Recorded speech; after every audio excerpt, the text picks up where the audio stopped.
Hey guys, LadyLibertyStacker here. It is Wednesday, May 20th, 2020, and if you're watching this, if I don't have a chance to post it tonight, you're probably watching this the next day, Thursday on the 21st. Anyway, today one of our local area flea markets opened for the first time since COVID-19. They usually open throughout the year, a couple of days a week, so I went out this morning. They claimed they had an early time for... well, never mind. They had an early time for some people to get in. But I went out and I wanted to see what they had to offer. And I did get a bunch of skillets. I paid up for the stack of these over here. A lot of these are really sought after, and I believe I got good deals on all of them. One, maybe not so much, but it's an interesting skillet nonetheless. And here I definitely got a good deal. Got a total of 7 skillets. I paid for 6. So let's get into it, and I can show you what I picked up. Anyway, I bought these first. The guy helped me carry them back to the car, and then after I was done purchasing these, I thought, I want to see if they have anything else here. So I got these for really, really cheap. Well, cheap for what they are. This one was $20 on the bottom. And the one on the top, or actually this is on the top, $20.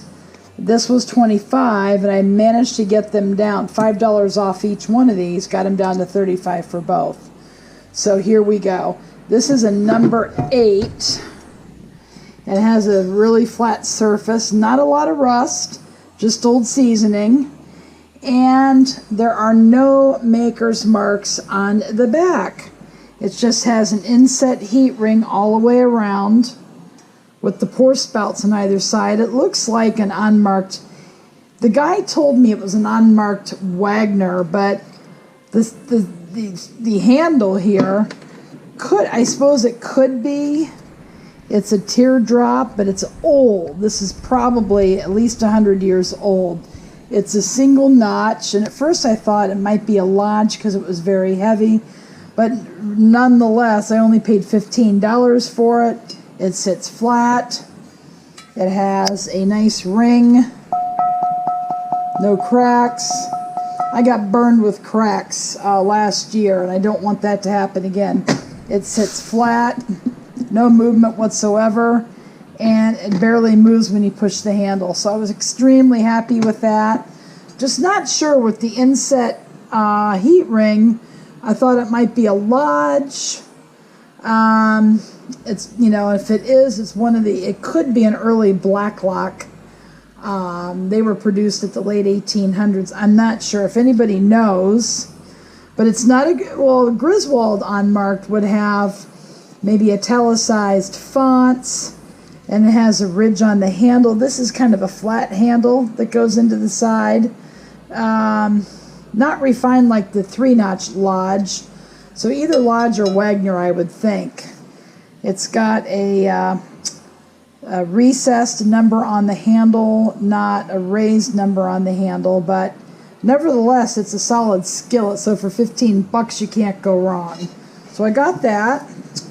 And then this one is another number 8. I can't see the handle here, so we're going to flip it over on the back.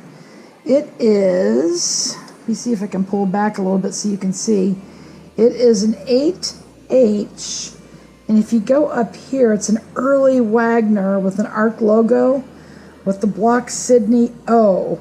This was made between 1903 and 1910. It's got an exterior heat ring, and does have pour spouts. They're pretty well defined. Very smooth in the interior and very, very light, extremely light. And this one also sits flat, hardly moves at all. And you can see that it's got a scratch here. It's not a crack, it's just a scratch from utensils. And if you knock it, you could take actually a wooden spoon. Here we go. Rings really nice with the wooden spoon. So you just have some markings in here, and if it's a crack, you hold it up to the light. No crack, but we always look. That's just utensils and so forth. So there we go. That one here is, I paid 20, and this one is actually going for, a couple of them sold for 100 to 130 on eBay in a restored condition. These are very, very rare and hard to find. So we'll go ahead and put these over here. Now over here, since I had purchased 4 of these skillets from this guy, I was looking at a small logo Griswold, number 6, Erie, PA, 699i, and these don't go for quite as much money as the large logo, but nonetheless, I was kind of looking at it, and we'll go ahead and wrap it with the spoon. It still does have a little bit of a ring, but interestingly enough, if you take a look at it over here, if you can see it, try to get the camera in there. You see that right there? It's a little bit of a crack. Can you see that? And we'll turn it over on the other side. Now it's going to be the same on the other side. And you can, it's hard to show on the camera, but there's a little bit of a crack that follows the same outline right here by the handle. And I told him, sir, your skillet has a crack. He said, no, it doesn't. I said, yeah, it does. And he looked, and he said, take it. You can have it for free. So he gave this to me. Again, there's absolutely no movement. It sits flat. It probably actually would cook because the crack is, well, it's so small, so thin. It's not jagged. It's not coming apart, but you would never sell this without disclosing it. But it looks like an extremely smooth surface, but I didn't pay anything. He gave it to me. So we'll put that over here. These are filled with oil. This looks like it might be chrome plated, I'm not sure, but nevertheless it looks very interesting. Now this is for the goodies. This one here is a chef's skillet. I've been looking for one of these now for the past month. It's got the nice milling inside, beautiful skillet. It's got the thumb rest, as you can tell, and this is a this is a Wagner product. Now if you flip it over on the back, this is a combination Wagner ware and Griswold. It actually says Chef Skillet, made in USA, 9-inch. Now, just happened to be that Griswold ceased operations in 1957. They were bought out by an investor who sold them to Wagner, and they combined the Griswold logo and the Wagner logo for a short period of time until they were sued by whoever, I'm not sure who they were sued by, either the previous owners of Griswold, to remove this on the skillet. But these are dual logo, and these actually have gone for over $100 on eBay. And I only paid $45 for this one. And it's very light, and these are highly sought after. So I was very happy to get that one.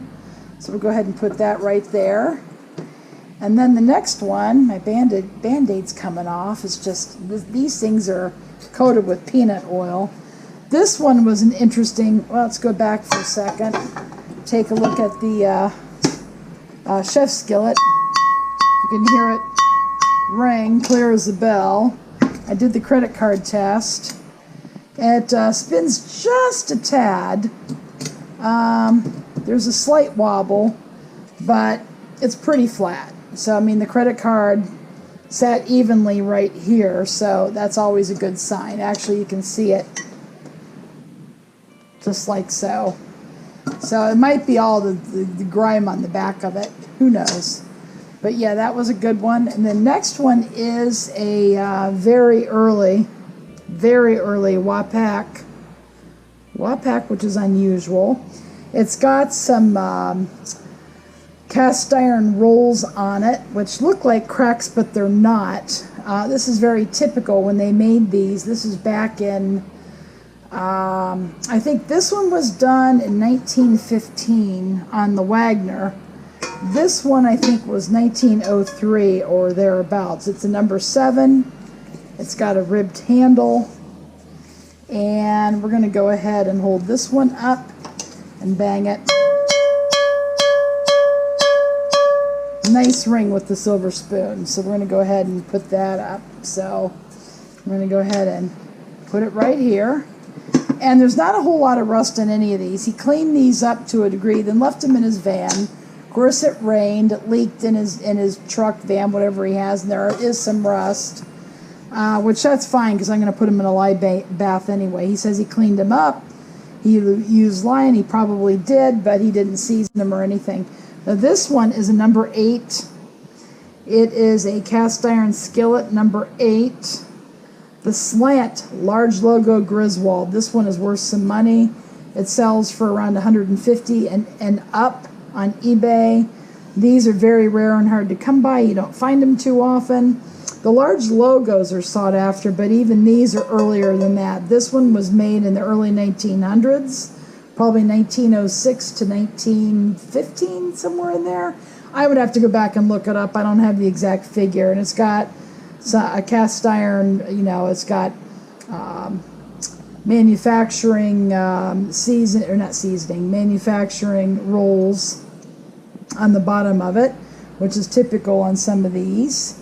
And again, this one, I'll go ahead and put this down. This one sits flat, no movement whatsoever, and you push the handle, it doesn't move at all. And that alone will help this thing to sell for top dollar. That alone, right there.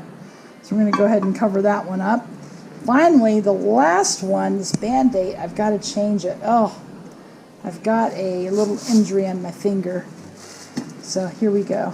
This one here is a nice, beautiful number 10. You can see the handle, and if you know your handles, you probably know that this is another Griswold. You can see the well-defined pour spouts, and we'll flip it over on the back. And now this is a small logo Griswold, and it is a number 10, 716D, so it was one of the first ones of the large logo they made. Very smooth. Again, he coated it in oil, so I'm not going to have to wash my hands again.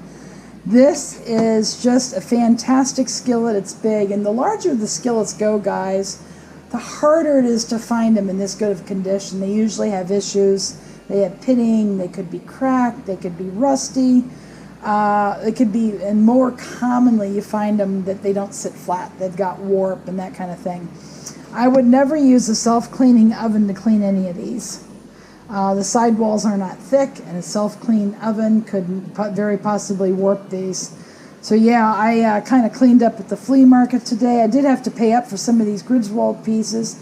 I averaged about $50 a piece on these.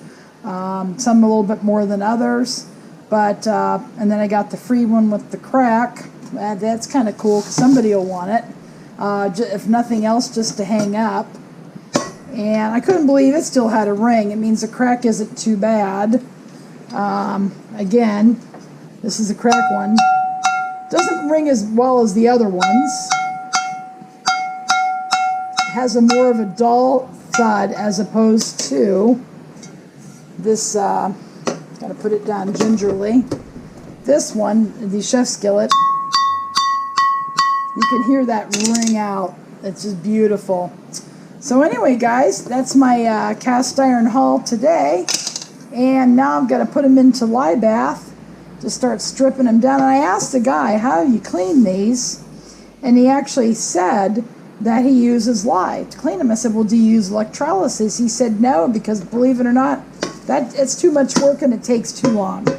And from everything that I've read on how to set it up, you got to clean your anodes and you change them out on occasion. I'm not sure how often that is, but you got to clean your anodes. Those are the steel rebars that go into your tank. That's a whole nother thing for another video, but that's what pulls all the impurities and seasoning off of the skillet onto the metal rebars you have in your electrolysis tank. And there's a lot of work with that.